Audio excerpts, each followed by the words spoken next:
Labua has been around for like 20 years, but what made it absolutely famous is in 2011, they did part two of the Hangover here at the rooftop bar. And the epic scene and the scene in all the trailers is them sitting on the steps in the morning after, and they're like, like just crushed from a night out in Bangkok. And bro, when I tell you, so my friend is the GM here, right? He's telling me all these stats. 3,000 people per day, every day, low season or high season, come to take pictures and go to that bar. Not for the restaurants, just to come to the bar.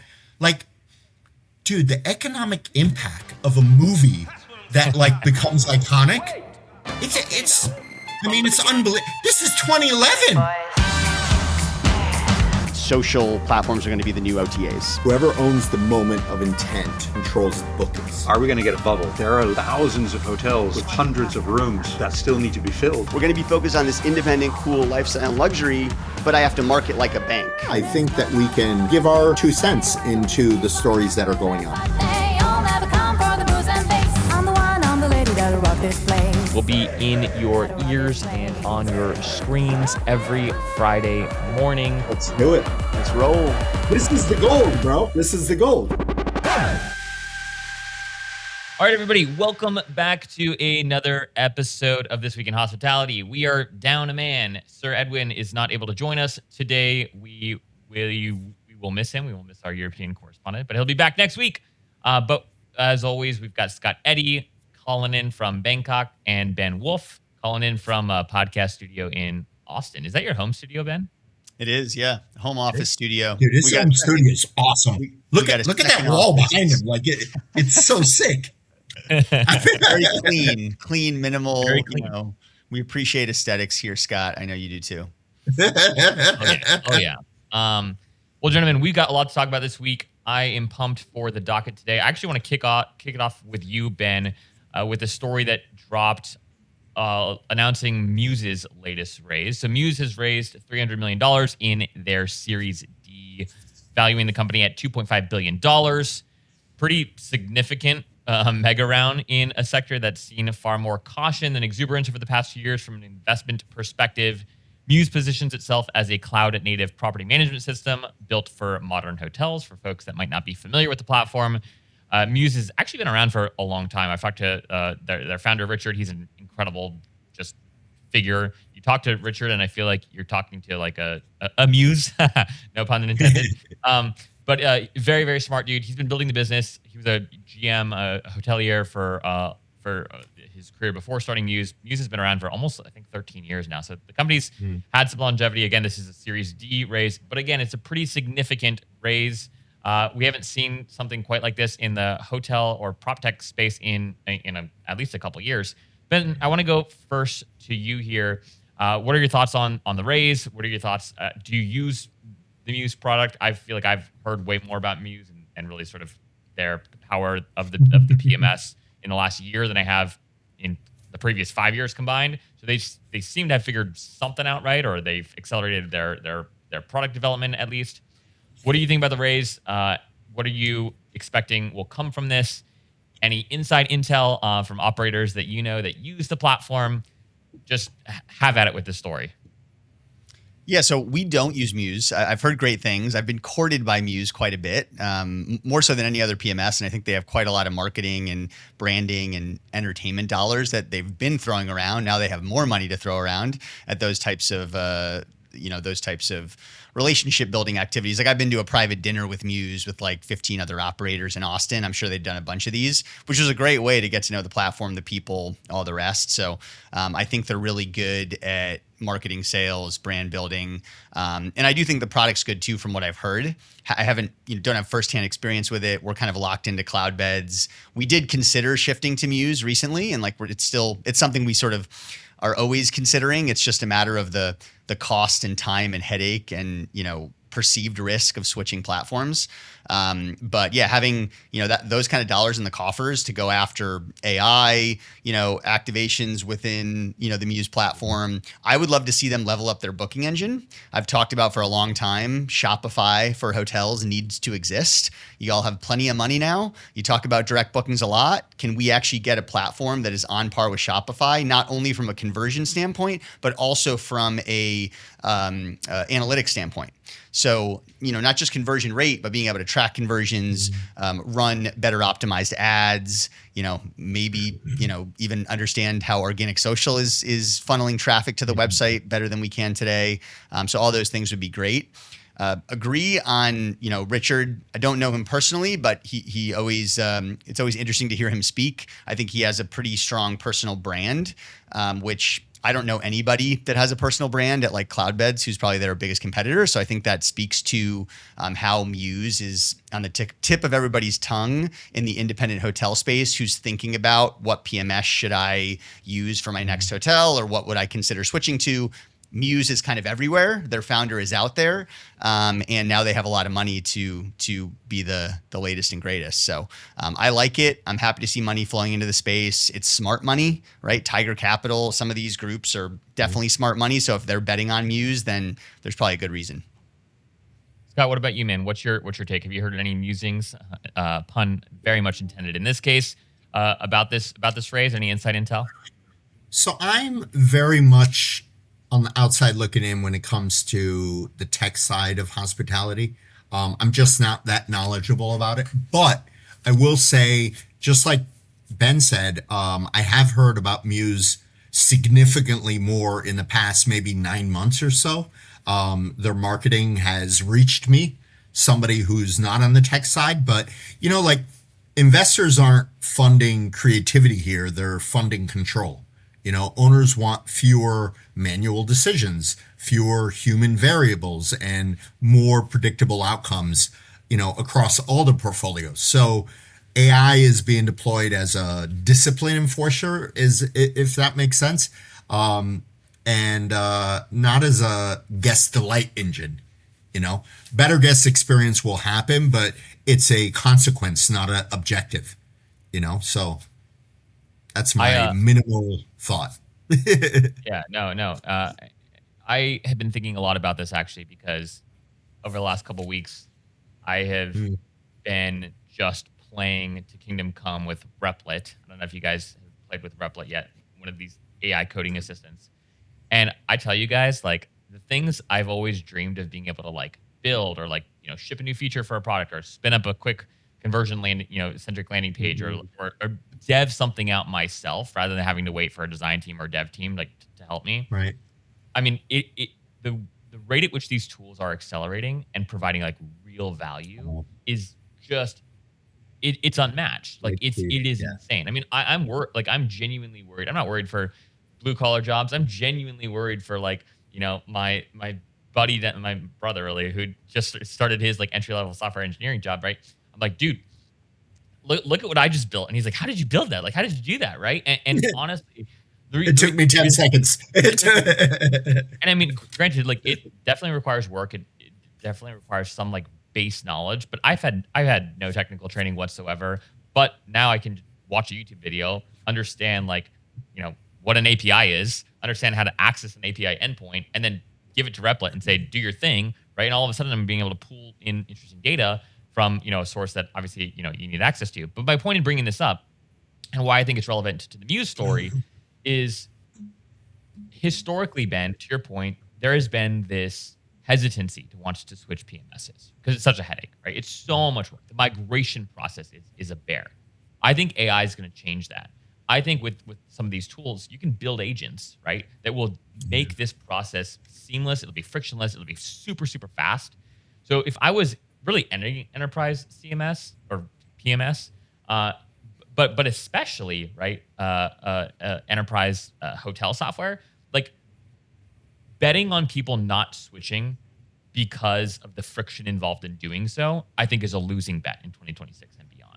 There's going to be these tools. In fact, we've built some of these for our own internal purposes, where like the integration is going to be faster, easier, and quicker than ever before. And so the moat that you have to stand on needs to be so much greater than I think like the core infrastructure of the product and or the core integrations that you offer, because anyone's going to be able to build an integration engine to solve whatever, utility or purpose that they have.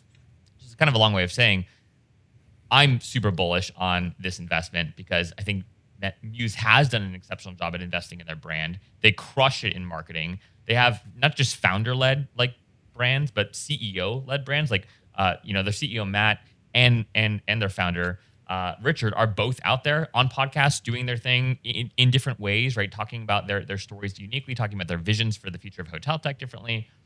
And if I was, a betting man today, I'd say that like the future for any sort of software company will be on the brand and how prominent the founder or founding team is. Like the tech in and of itself is going to be commoditized. Like it's really just a matter of time. So maybe I've gone off a little bit here, but I'm excited because I think Muse has the brand. They now have the capital. And I think we're going to see massive disruption. I think we are going to see folks like you, Ben, being like, okay, well, if you can guarantee and promise me that this migration can happen in 2 days instead of, 3 months or a year, I'm willing to take that bet, right? And I really do believe we're at the cutting edge of that software and that technology being available. I will tell you that I have zero faith in PMS salespeople's promises. So I'll need to actually see it in practice and how you're going to do it in 2 days and show me exactly how the booking flow works. And my chief of staff, Tom, is going to drill you for fucking an hour on every question and every issue because we're traumatized, literally traumatized. And I think I'm forward looking and sort of tech forward when it comes to hotel people and hotel owners and developers. The industry at large, man, I mean, I hear you 5 years down the line, sure. The next few years, I mean, hotel owners are just so notoriously slow to adopt that I don't know. Look, if the PMS can make the integration that much seamless and that much quicker, then adoption will come. But hotel owners are notoriously slow. So we'll see. They're the worst. I mean, to be honest, even like just what I've since joining Journey and all the work that we're doing, I've never met another industry where people move slower. And I previously worked in higher education. Like I worked to help colleges and universities market to students. They are faster than the hotel industry, which is saying a lot, right? That's scary. Really, I mean, just the lack of like, I mean, and I get it, right? Like your days are crazy and they're interrupted constantly. And if you're a GM at a hotel, right? A GM is obviously a core decision maker for any of these. They might not be the chief decision maker, but they're a core decision maker. Their days are never alike. They're never the same. They're not just sitting behind their desk on Zoom calls all day. So, but anyways, it'll be interesting to see how they invest. I am super bullish on integrations not being a challenge in the future. I think that it'll be a losing argument to kind of pitch yourself as, or the reason why you won't switch softwares to be because of the integration and the potential downtime. I think that we're on the cusp of solving for that. I think the real question becomes, how are they uniquely qualified, not just from a booking flow perspective, but Ben, you're hinting at like ad tech, right? Or just becoming more of a marketing suite for hotels, right? And I think that if they use this capital, invest in the tooling needed there, we're in a very unique era where you can build these tools in days, not months, not years. So I do hope that they capitalize on that. But excited to see how they continue to grow. All right, Scott, let's go to you here with our next story. So this is a story about regulation. New York City has passed legislation banning hidden hotel fees and limiting credit card holds, requiring hotels to clearly disclose the full cost of a stay up front and prohibiting surprise charges at checkout. The law is aimed squarely at practices like mandatory resort fees and opaque service charges, tactics that have become increasingly common as hotels look to protect margins without raising headline room rates. Consumer advocates are framing this as a win for transparency and trust. For hotels, especially in high-cost urban markets, it represents a meaningful shift in how revenue is structured and also communicated. What's notable is that this move aligns with a broader national trend. Airlines have faced similar scrutiny around fee disclosure over the years, especially recent years, and regulators are increasingly willing to step in when pricing practices are perceived as misleading to the consumer. This raises a fundamental question for hospitality. How much pricing complexity can the guest tolerate before regulation steps in? Scott, again, let's start with you here. Does this force hotels to rethink how they price value? Any potential move fees? Oh, sorry. Scott, I want to start with you here. Does this force hotels to rethink how they price value and potentially move fees back into the room rate? And do you see New York as a one-off political moment or the beginning of a broader regulatory pressure that we'll see on hotel pricing nationwide? I think it's both.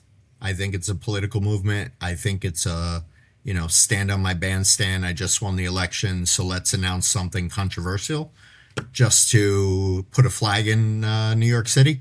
The regulation is not about fees. It's about trust exhaustion. Hotels relied on pricing complexity because guests tolerated confusion.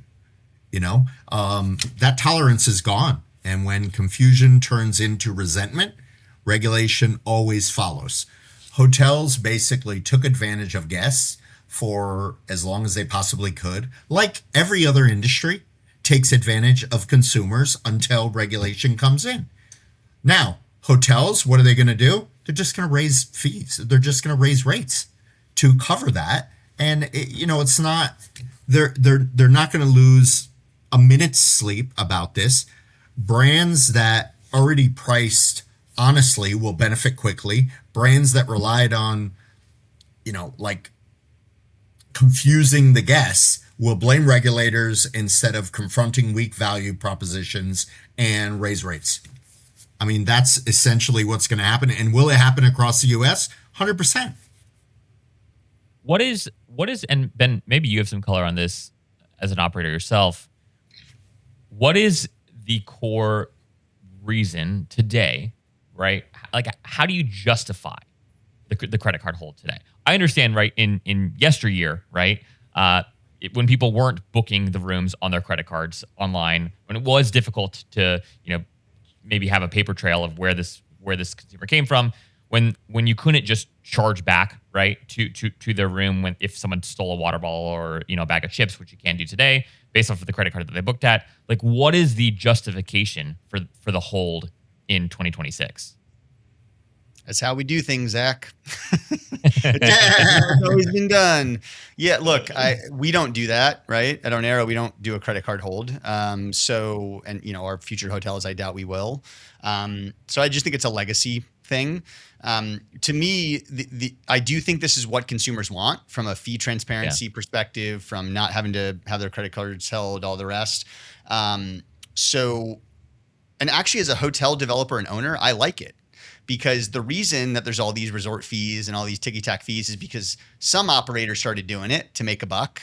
And now everyone has to do it, or else, you're effectively just pricing lower than they are. Mm-hmm. So if you level the playing field and the regulators step in and say, no, you can't do this, then everybody just has to bump rates a little bit, right? There's more pricing transparency, which is what consumers want. And I'm not getting penalized as an operator who's not doing a resort fee, because that's how it feels today, right? If I'm not putting on a resort fee and every other hotel in my market is, I'm just penalizing myself. So if the regulators step in and prohibit that, level playing field, better for consumers, I like it.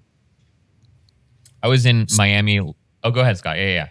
I was literally just going to use Miami as an example. There is no way in the world Florida would ever approve this, because people come to Miami and they wreck hotel rooms. They have to have, and the guests are terrible. They're terrible. They just annihilate everything, and they have to have that security deposit because they just have no respect for the property.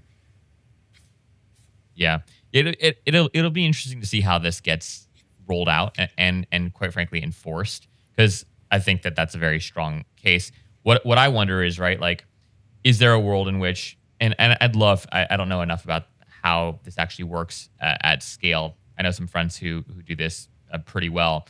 And actually, Muse, I think, has a product now that helps with this. But basically, like, if the consumer booked with a credit card, right, for their booking online, right, you can charge that card again. You don't need them to present a physical card to you at the hotel. right? You just need some authorization, I guess. You need some sort of authorization. Yeah, you just need some. Yeah. You just need some. Yeah, some sort of you know, authorization. and the problem is what if they don't have enough available credit on there, and that's always the issue. It is always the issue. But right, I think you make a bet, right? Especially at a certain product line of hotels that, okay, this $50 hold or this $200 hold, right?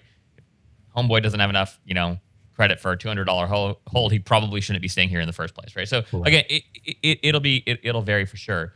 But I think as a consumer, it's fantastic. Like it's needed. The example I was going to give, Scott, is I was in Miami last January. There was a $75 resort fee. I checked into my hotel at 10 p.m. Okay, right, and it was like a Tuesday, so like the restaurant was already closed. My resort fee got me like I think it was $25 worth of breakfast credits or food credits at the restaurant, a $10 Uber credit, right, and then like some other thing that I don't remember. Point being, like, in theory, I was getting enough value with my resort fee, so it was worth it. The only problem was the restaurant was closed, so I couldn't use, and it opened at 7, which was after I was like leaving, right? My flight was at 6 or whatever. I tried to use the freaking Uber credit, and it was so freaking complicated to figure it out that I'm just like, screw this. I just gave up and just got my own Uber. And so point being, like, it's positioned as this like incredible benefit, but I legitimately could not take advantage of it because the restaurant, if you want to charge me a resort fee at 10 p.m. when I check in and my flight's at 6 a.m., like, you have to have something open, right? So I can spend it on something, right? Like, how do you freaking justify that? Because they can't justify it because they're making up these deals that look good on paper, but they're signing such ridiculous deals on the back end that they don't care if they work because they just want to be able to market it. They could care less.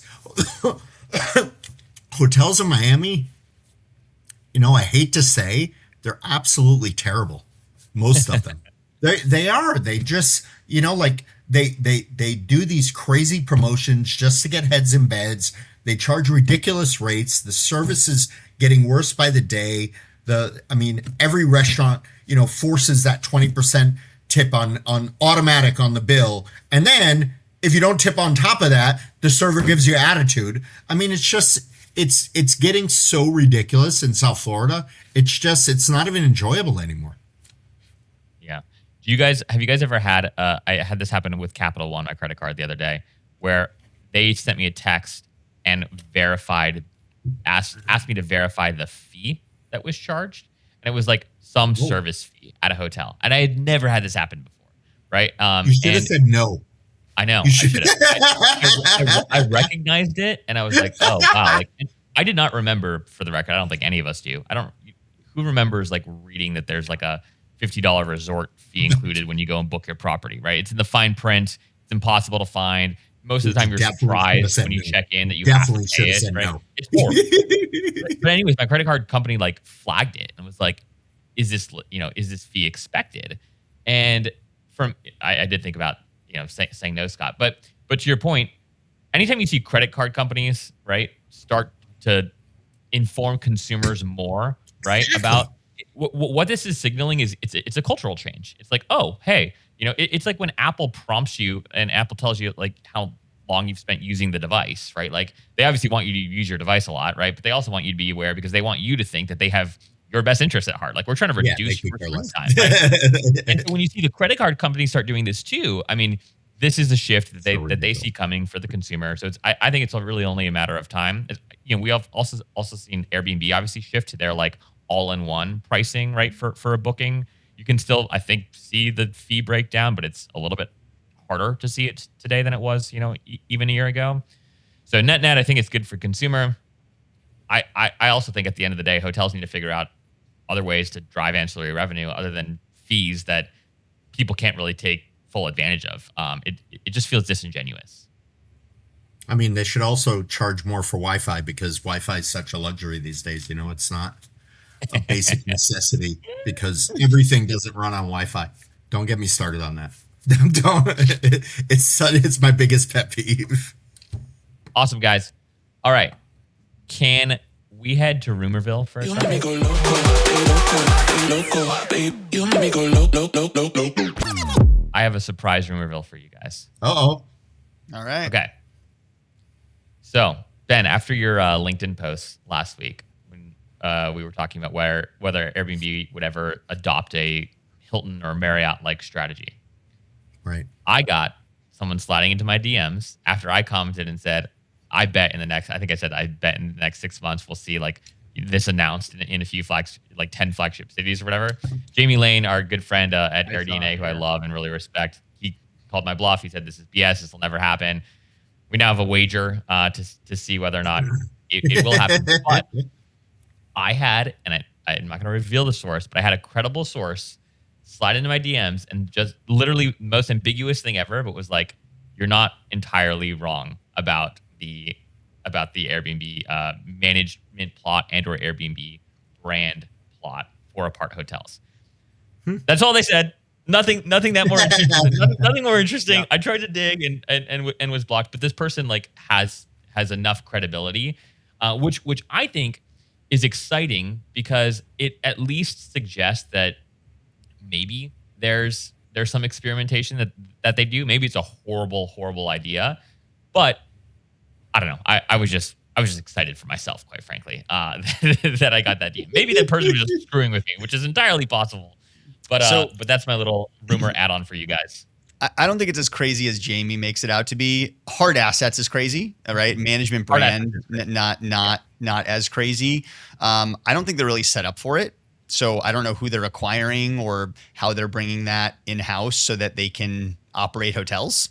I still stand by the fact that like, I don't think people care enough about Airbnb brand from like a individual hotel experience that they're going to go stay there. I mean, it's a little better than a booking. It's a little better than like a Booking or Expedia branded property, but like, I don't think it's much better. Not enough to really succeed. I understand why they would do it. I also think that Airbnb might be delusional about how much that brand would transfer, right? I mean, there's a lot of sort of sipping the Kool-Aid going on inside those walls. I'm pretty confident. So I could totally see them doing it. I think it's a bad move. If it was management and it wasn't as like Airbnb branding forward, like I said on our last podcast, you know, if it was like whatever, the Cooper by Airbnb or something like that, I could kind of see if each property has its own like independent brand and story and all the rest and like feels unique, then I could see it. Cause then you're trusting Airbnb for the experience, like the UI in a physical sense, not just the digital sense. So that I could get behind, but just slapping a big Airbnb logo on an apart hotel, give me a break. Time will tell. Time will tell. Gentlemen, I want to go to our next story here. This is a little bit of a breaking story, actually. Hilton's 26th brand was just announced, and this brand is called Undergraduate by Hilton. It will complement its recently acquired graduate hotels with lower pricing for smaller markets. This is a scoop that Sean O'Neill at Skift just published. The brand, again, Undergraduate by Hilton, is going to focus on smaller college towns, whereas Graduate Hotels is a larger chain that, again, Hilton acquired in 2024 that focuses on larger college markets. But Undergraduate will focus on secondary and tertiary markets. I can't decide if this is like the worst named collection I've ever heard, right? Like, I can't decide if this is like just, you should have just called it frat house or something, right? Like, undergraduate hotels. I mean, graduate hotels, you know, maybe there's a little bit of grad in that, right? A slight elevation, maybe you could argue. Ben, what do you think about this brand? What do you think about this announcement? What do you think about the name? I'm out on the name for sure. I mean, it just makes it sound like it's literally in the name. This is like a sub-tier product. I mean, I'm of the mind that like, you know, you have your deluxe room, your junior suite, your suite, like you don't have your standard room even, right? Let alone your under standard room. So yeah, I definitely see what they're trying to do here. They're trying to bring the affinity for Graduate over to this other brand. But I think there could have been probably better ways to do that didn't sort of convey this idea that it's like a sub-tier product. So Yeah, I hadn't heard about this yet, but first reaction, don't love the name. That's for sure. Scott, what do you think about Hilton's 26th brand? So, I mean, we've said it before, big brands can't scale, so they can't build brands, so they have to buy brands. I think that, listen, Graduate hit a home run. I've worked with several other properties. I've done multiple campaigns for many of them, and they do quite well. I think the name's ridiculous. I think that the properties will do well, just because they're under a big name umbrella. But if anybody can get away with a bad name, it's a big flag. If that makes any kind of sense at all, because if it's an independent with a bad name, you're just going to be crushed, Cooked. But yeah, I mean, like they have the advantage of being under the Hilton umbrella. So I mean, I think a name that sucks is okay. I just wonder like why there's so many it sounds like student housing first and foremost, right? Like, in fact, I was just, as you guys were talking, I was just scrolling on X and somebody just said, is this a student housing brand? Like is Hilton getting into, and Chris Nazetta, who's the CEO there, had to clarify that no, this is, because I think Hilton had at some point, I remember this like maybe a couple years ago, talked about maybe getting into like college housing or something like that. I think this was when like just hotels were getting more interested in sort of not just apart hotels, but actual longer stay residences. And But have you actually been to a Graduate hotel? I have not been to a Graduate hotel. Either one of you? Full disclosure. I have. Yeah, no, I've been to the one in New Haven. They're nice. I'm a fan. Yeah. They're actually very cool. They're actually, the themes are all cool. Like every college town, it's very locally designed and culture. I dig it. It was a genius brand. But why it's genius too? I mean, the name is great, right? Like, you could be graduating from anything, right? It sounds elevated. It sounds like you're progressing. You're moving on. Undergraduate, like because big brands are not creative, because they're idiots, because they're dinosaurs. They have a lot of money. I'm sure they probably hired McKinsey. You know how uncreative people with money there are come up with there? something better than this. Sorry. It's insane. Like who was sitting around in the boardroom and just like, guys, you know what? I got it. Push me to later in Spice of the Week. I'm going to do some ChatGPT rebranding for them, and I'll come up with a name. By There we go. Yes, I love it. We will come back for Ben's Spice of the Week, which will be a better name for Undergraduate hotels. I don't know. Jury's still out. Hey, don't judge a product by the name. Don't judge an experience until you visit it. Maybe they crush it. I also just don't like. I mean, talk about also just a slap in the face to like secondary and tertiary college towns. Like, I'm sorry, you guys, you're already not like a mainstream. You're not first choice, we're not even going to give you graduate hotels. You don't deserve graduate hotels, but let's give you undergraduate hotels because you picked a crappy college town. So, anyways, I'm excited for Hilton. Hurrah on your 26th brand. Let's see how this plays out. If anyone is planning to stay on the first undergraduate hotel, who knows? I think timeline hasn't been disclosed yet on when the first one will open, but maybe we'll have to go and do a little podcast roadshow and check it out. And maybe I'll be wrong about all this. But speaking of brands and things we love and things we don't love, things we think are hot and things we think are not, let's go back to the segment that we did last week, gents, where we talked about hotel openings over the next few weeks here and express our excitement for these openings, our predictions on how successful they will or won't be. Let's go to New York City first for Voco Times Square. IHG is bringing its fast-growing Voco brand into the heart of Manhattan, opening on West 48th Street, just steps from Broadway. It's a cashless, pet-friendly hotel that features a rooftop bar and a room mix designed for efficiency. They've got bunk bed configurations, which, by the way, that seems to be really hot right now. I've been seeing that a lot more. Doubles, queens, kings, and a small number of one-bedroom suites. This is a high-volume, high-turn play in one of the most transactional hotel markets in the world. Scott, hot or not, what do you think about this brand? What do you think about this hotel? What do you think about their cashless, pet-friendly move? Excited about this property or not? No, I think it'll fail. I do not think it will do well. It's Times Square. I mean, as touristy as it sounds, it's hyper competitive, and I do not think that they will last there. I think this will be a quick turnaround. I think it'll be gone within 3 years.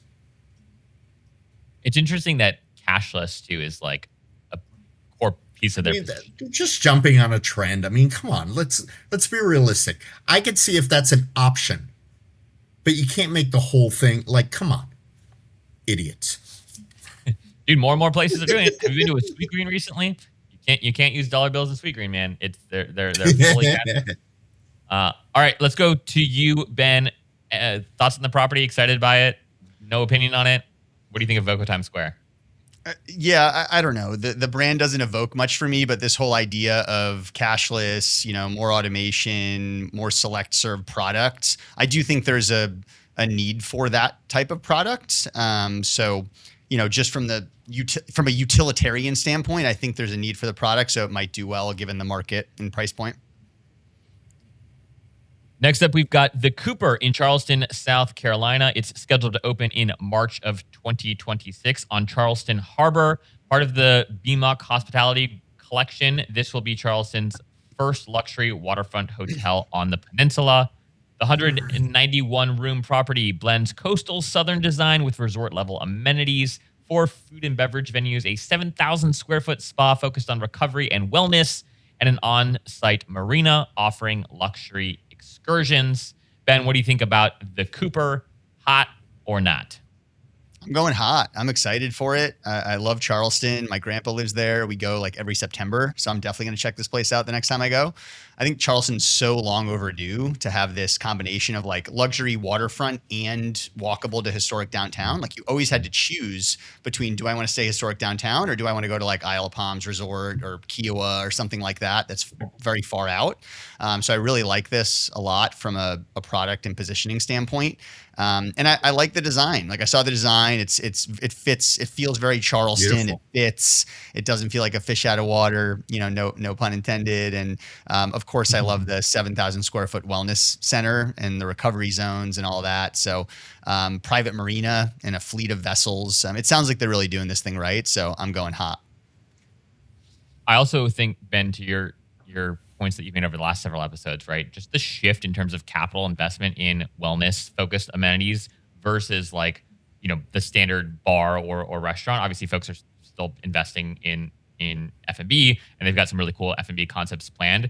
But like their investment in their wellness amenities is like 10x. I read did a little bit of a deeper dive on them in particular. Is like 10x their investment of their F&B establishments in the hotel, which I think is like you're only spending that right as a developer if like you really believe that the sauna is going to win over the bar or at least win over more segments of consumer spend than the bar. So love to see this kind of in a new build. Excited to head down to Charleston and check out the Cooper. We were going to do a couple of international hotels, but since our European correspondent is not with us today, we'll save those for next week. So last up on the list is the Huntington Hotel. This is a hotel scheduled to open in San Francisco in Nob Hill in March. This has been revived by Flynn Properties and Highgate, reimagined by Ken Folk. The hotel will reopen. This is a big renovation with 143 rooms and suites. It's got a 3-level spa, and it's bringing back the iconic Big Four restaurant. The original Georgian architectural details will remain intact for all those who were concerned. This is a heritage luxury property that's done intentionally very, very, very well. Let's go to you, Ben, here. The Huntington Hotel in San Francisco. Will this property help usher in luxury travel back to the godforsaken city of SF? Hot or not? How are you feeling about this property? Cautiously optimistic. I certainly hope so. I think, San Francisco's had a rough go of it for a while now. So I'm hoping this reimagining helps. I can't help but notice, as you mentioned, like literally every new property feels like they have this massive spa wellness offering. And I do think that like the audience in SF is, as well positioned for that concept as anywhere, similar to Austin and kind of what they're doing at one hotel here. So I'm cautiously optimistic. I hope it helps SF. I've lived in SF before, and I feel like they need a boost. Couldn't agree more. Scott, what do you think about this opening? I actually lived in San Francisco for a year when I came back to the States. I think it could be an absolutely amazing city. I think that they have more money than they know what to do with, and they will not fix what's wrong with the city. So if San Francisco stabilizes, this hotel becomes iconic again. If it doesn't, it still stands as a principal bet on like if the city with a struggling identity comes back. I mean, it is what it is, like I lived in, I don't know when you lived there, Ben, but I lived there for a year. I lived in Marina, right on Chestnut and Franklin. And my morning walks were like unbelievable. I walked through Crissy Field, across Golden Gate to the viewpoint, come back. Like it was like living inside of a postcard every day. Having said that, I stepped out of my apartment building. You had to step over the homeless guy and then step over the piss on the sidewalk. And then, like everywhere you go, you're smelling pot or piss. And it's just like, come on, clean up the city. Jesus, what are you doing? 100%. But the city's unbelievable. Like the surrounding areas, you could get to the Redwoods in like, no time, in Napa, and it's unbelievable. Yeah. Yeah, I lived in Southern Pack Heights and right by the action, but would go out to the marina a lot, and so much potential, and 100%. I mean, it's just kind of overrun with. I mean, the homeless population there. It's sad, but it's also and very crime aggressive. is crazy. I've never been in a city. Even this was 10 years ago, and I know it's worse now, with a more aggressive homeless population. Wild. Yeah, it's like they own the street. It's really sad. Yeah, it's unbelievable. And did I hear right? Didn't Walgreens move out of San Francisco because they just? I heard a rumor that they did. I don't know if they actually they literally just pulled out because they're like, how many times can we replace the front window? Like we're losing money. Like it's crazy. It is. It is sad, and it's incredible city, tons of wealth. Luxury products should do great. Should do great there. Yeah. But every time I go to San Francisco, even when I stay in like nice properties, it always feels dirty. So high hopes for you, the Huntington comeback. Make us proud and make us want to come back to the city. All right, gentlemen, it is time for everyone's favorite segment of the show. As we close out here, we are going to end with Spice of the Week.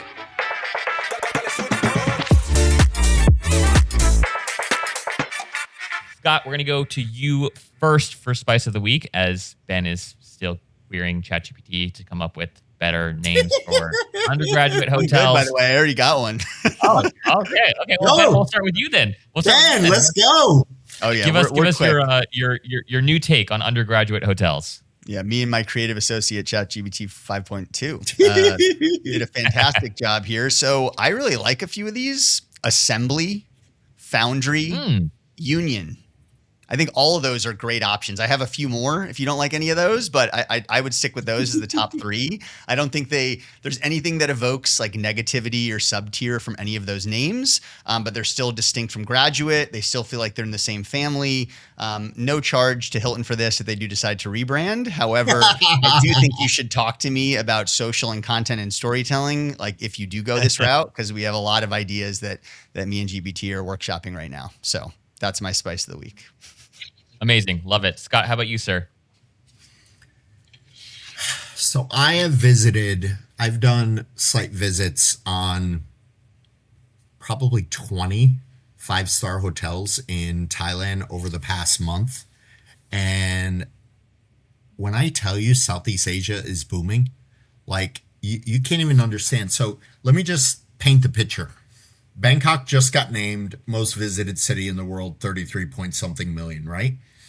And tourism is down almost 10%. Like, those numbers don't make sense. And you have a wealth of ridiculous properties, including the Langham, coming up in Thailand that are just like gonna recreate what luxury stands for and whatever we're calling luxury now, because I can't call it luxury anymore. But whatever it is, that's what it is. Like, luxury is here, they're up here, and it's just Southeast Asia's it. And I think we need to do a roadshow podcast, Southeast Asia. Let's go. I get a bunch of invites to places in Southeast Asia, so I need Buddy, to make it happen. whenever you want to go, let's do it, baby. My spice of the week, we'll close this out, is that we're going to see an acquisition that Muse is going to make of somebody with this new fresh powder that they have. I'd like to think they might buy cloud beds. I think that's probably a little bit of a tall order, but I could see them buying maybe like a self-book, a booking widget that is superior to their own, and or making even a smaller acquisition of one of these new AI startups that have these cool booking flows and booking engines. I think these enterprise SaaS companies, it is difficult to move enterprise software engineers into the AI era, as I've been hearing from loads of different friends. So I think them going and buying a true startup, Muse has been around for 12 plus years, a true startup with some of this fresh powder, we'll see sometime in the next 6 months an announcement of a good strategic acquisition for them. Ladies and gentlemen, thank you for joining us for another episode of This Week in Hospitality. If you are listening to this podcast on YouTube, go and give us a follow, subscribe, like the show, tell us what you thought about it. Leave us a comment, tell us what you want to hear more of. If you're on Spotify and Apple, I should say, do the same. Please rate us and review us on those platforms as well. It really helps us grow the show. And thanks to whoever gave us a couple nice shout outs over the last, few days. We've seen our YouTube subscribers tick up, which is really exciting. So appreciate you guys tuning in. Ben, Scott, thanks for the time. Edwin, we wish you well, and we will see you next week. Thanks, gentlemen. Thanks for joining us this week. If any part of today's conversation sparked an idea or helped you think differently about the industry, we'd love to continue the conversation. You can find each of us on LinkedIn, on X, on Instagram, or whatever your preferred social platform of choice is. Links to all of our profiles are in the show notes below. This Week in Hospitality is presented by Journey. Journey is a loyalty platform built specifically for independent boutique hotels and high-touch hospitality brands. Our mission is to give operators the same powerful rewards engine, data intelligence, and guest insights that major chains rely on, without asking them to give up the individuality, the soul, and the story that makes their property so exceptional. At a moment when travelers are craving unique, meaningful experiences, and operators are navigating rising OTA costs, fragmented data, and shifting expectations, Journey provides a unified ecosystem that strengthens guest relationships, increases direct bookings, and helps independent properties thrive on their own terms. We're building a global, curated alliance of exceptional hotels, villas, and residences, a network that rewards exploration, empowers individuality, and gives independents the scale that they deserve. If you're an owner or operator of an extraordinary independently owned and operated hotel or residence, and if you want to see whether your property is a fit for the Journey Alliance, you can learn more and apply at alliance.journey.com. All right, friends, we'll see you next Friday. Until then, keep building experiences that are worth remembering.